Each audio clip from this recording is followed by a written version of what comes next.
Shalom, sering dikasihi Tuhan. Hari ini kita akan merenungkan firman Tuhan yang terdapat di dalam 2 Raja-Raja pasal yang pertama, ayat yang pertama sampai ke-17 dengan tema cari Tuhan bukan yang lain. Firman Tuhan di dalam 2 Raja-Raja pasal yang pertama ayat yang ketiga berkata, "Tetapi berfirmanlah malaikat Tuhan kepada Elia orang Tisbe itu, Bangunlah, berangkatlah menemui utusan-utusan Raja Samaria dan katakan kepada mereka, apakah tidak ada Allah di Israel sehingga kamu ini pergi untuk meminta petunjuk kepada Baal-zebub, Allah di Ekron?" Demikian firman Tuhan. Saudara, dalam masa-masa sulit, respon pertama kita menunjukkan siapa yang sebenarnya kita percayai. Hal inilah yang terjadi pada Raja Ahazia.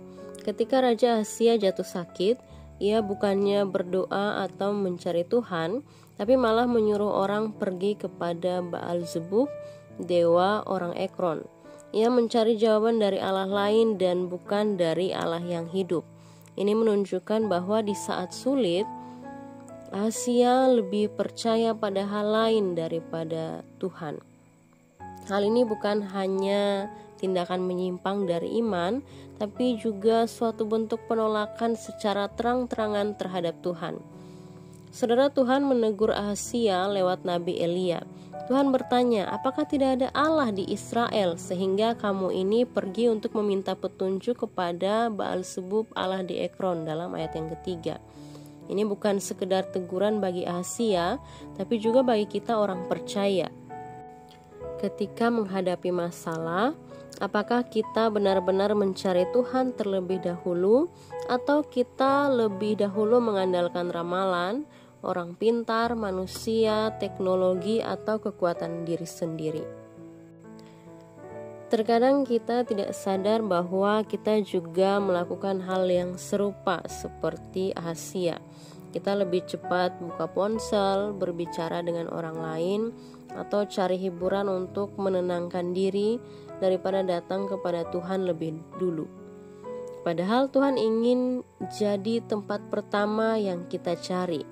Bukan berarti kita tidak boleh meminta bantuan orang lain, tapi hati kita harus tetap mengandalkan Tuhan yang utama.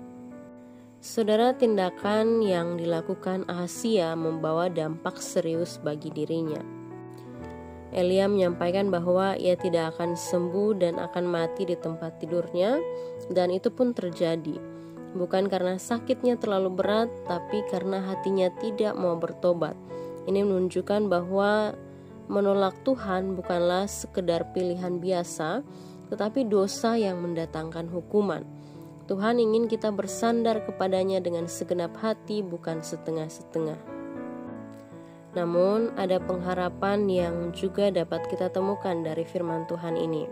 Kelompok ketiga yang diutus oleh raja bersikap rendah hati dan takut akan Tuhan, dan nyawa mereka diselamatkan.